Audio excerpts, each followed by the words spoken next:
ዘወትር እሁድ አብያተ ክርስቲያናት በአምልኮ ይሞላሉ። እጆች ወደ ላይ ይነሳሉ፣ መዝሙሮች ይዘመራሉ፣ ድምጾችም ከፍ ይላሉ። ሆኖም አንድ ጥያቄ አለ።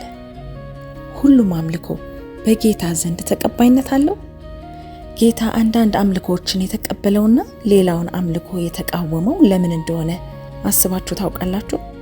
በዚህ ቆይታ እውነተኛ አምልኮ ምን እንደሆነና በአምላክ ዘንድ አስፈላጊ የሆነው ለምን እንደሆነ እንመለከታለን። እውነተኛ አምልኮ እውነታውን ከቃሉ ጥልቅ የሆነ ነገር እንረዳ። እግዚአብሔር ለምን አምልኮን ይወዳል?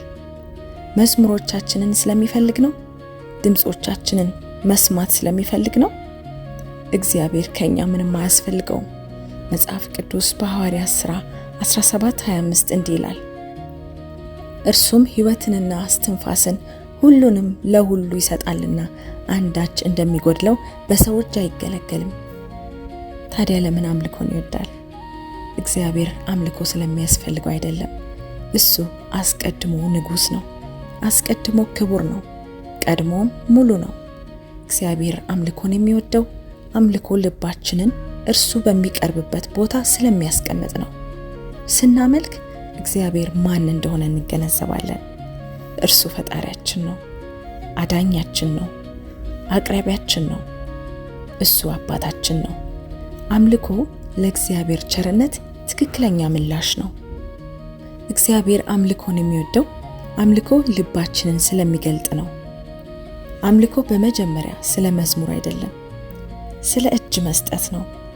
በዮሐንስ 4:23 ኢየሱስ እንዲህ አለ፣ ነገር ግን በእውነት የሚሰግዱ ለአብ በመንፈስና በእውነት የሚሰግዱበት ጊዜ ይመጣል፣ አሁንም ሆኗል። አብ ሊሰግዱለት እንደነዚህ ያሉትን ይሻልና።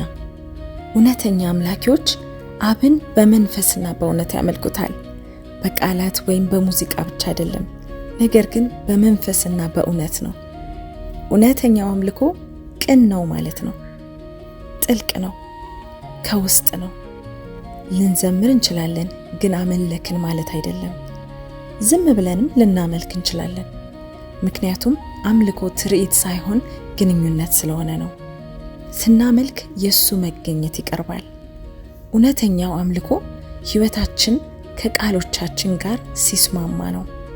ሮሜ 12:1 እንዲህ ይላል፣ ሰውነታችሁን ሕያው መስዋዕት አድርጋችሁ አቅርቡ፣ ይህ የእናንተ እውነተኛ አምልኮ ነው። ስለዚህ አምልኮ ማለት የምንናገረው ብቻ ሳይሆን እኛ እንዴት እንደምንኖር ነው።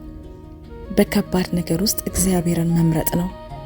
ማንም ሳያየን መታዘዝ ነው። ከምንም በላይ እሱን መውደድ ነው።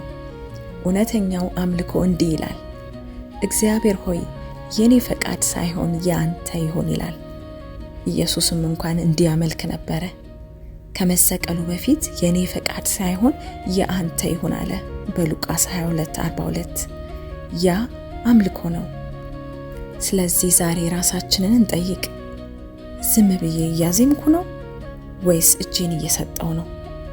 ቃላት ብቻ ነው የምናገረው ወይስ ልቤን ነው የምሰጠው? በመጽሐፍ ቅዱስ ውስጥ ከመጀመሪያዎቹ የአምልኮ ታሪኮች አንዱ ስለ ቃየልና ስለ አቤል ነው። ሁለቱም ወንድማማቾች ለእግዚአብሔር መስዋዕት አቀረቡ። እግዚአብሔር ግን የአቤልን መስዋዕት ተቀብሎ የቃየንን ናቀ። ለምን? ችግሩ መስዋዕቱ ብቻ አልነበረም። ችግሩ የቃየን ልብ ነበረ። ቅናቱ፣ ቁጣው እና በኋላም ተግባሩና ልቡ ከእግዚአብሔር የራቀ መሆኑን አሳይቷል። ይህ አንድ ጠቃሚ እውነት ያስተምረናል። እግዚአብሔር የምናመጣውን ብቻ አይመለከትም፣ ስናመጣው ማንነታችንን ይመለከታል። በሌላም እግዚአብሔር በነቢዩ በኢሳይያስ በኩል እንዲህ አለ፣ እነዚህ ሰዎች በከንፈሮቻቸው ያከብሩኛል፣ ልባቸው ግን ከኔ በጣም የራቀ ነው። ሰዎቹ ይዘምራሉ፣ ይጸልያሉ፣ ሃይማኖታዊ ተግባራትን ያከናውናሉ፣ ነገር ግን ልባቸው ከእግዚአብሔር ጋር ተለያይቷል። በኢየሱስ ዘመንም እንኳን ብዙ የሃይማኖት መሪዎች ቅዱሳን ሆነው ይታዩ ነበረ። ሆኖም ኢየሱስ እንዲህ ብሏል፣ በከንቱ ያመልኩኛል። አምልኳቸው በሰዎች ዘንድ አስደናቂ ቢመስልም በእግዚአብሔር ፊት ግን ባዶ ነበር። እግዚአብሔር የተቀበለውን አምልኮ ስንመለከት አቤል መስዋዕቱን በእምነትና እግዚአብሔርን በሚያከብር ልብ አቀረበ። መጽሐፍ ቅዱስ እንዲህ ይላል፣ አቤል ከቃየል ይልቅ የሚበልጥ መስዋዕት ለእግዚአብሔር በእምነት አቀረበ። ዕብራውያን 11:4። እግዚአብሔር የአቤልን አምልኮ የተቀበለው ከእምነት የመጣ ስለሆነ ነው። ሌላው ጥሩ ምሳሌ ደግሞ በኢየሱስ እግር ላይ ውድ ሽቶ ያፈሰሰችው ሴት ናት። ሌሎች ድርጊቷን ተችተው እንደ አባካኝ ሲቆጥሯት፣ ኢየሱስ ግን የተለየ ነገር አየ። ፍቅርን አየ፣ ምስጋናን አየ፣ እውነተኛ አምልኮን አየ። ኢየሱስን የነካው አምልኮ ሽቶው ራሱ ሳይሆን ከጀርባው ያለው ልብ ነበር።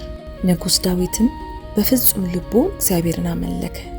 የቃል ኪዳኑ ታቦት ወደ ኢየሩሳሌም በገባ ጊዜ ዳዊት በእግዚአብሔር ፊት በደስታና በትህትና አከበረ። ሰዎችን ለመማረክ አልሞከረም። ትኩረቱ በእግዚአብሔር ላይ ነበር። እግዚአብሔር ለነቢይ ሳሙኤል ሰዎች ውጫውን ይመለከታሉ፣ ጌታ ግን ልብን ይመለከታል ብሏል። አንደኛ ሳሙኤል 16:7። እግዚአብሔር በችሎታ አይደነቅም፣ በቅንነት ግን ይነካል። እግዚአብሔር የሚወደው አምልኮ የሚመጣው ትኩረትን፣ እውቅናን ከማይፈልግ ትሁት ልብ ነው። አምልኮ ከሙዚቃ በላይ ነው። መጽሐፍ ቅዱስ እንዲህ ይላል፣ ሰውነታችሁን እግዚአብሔርን ደስ የሚያሰኝና ሕያው መስዋዕት አድርጋችሁ አቅርቡ። ይህ እውነተኛና ትክክለኛ አምልኮ ነው። ይህ ማለት አምልኮ አኗኗራችንም ነው። እግዚአብሔርን ስንታዘዝ እናመልካለን፣ ይቅር ስንል እናመልካለን፣ ቅድስናን ስንመርጥ እናመልካለን፣ በአስቸጋሪ ጊዜያት እርሱን ስናምን እናመልካለን። የአምልኮ መዝሙር ለ5 ደቂቃ ሊቆይ ይችላል፣ ግን የአምልኮ ሕይወት በየቀኑ ይኖራል። አምልኮ እሁድ ብቻ የምናደርገው አይደለም። አምልኮ በየቀኑ እንዲህ የሚል ሕይወት ነው፣ ጌታ ሆይ አንተ ይገባሃል።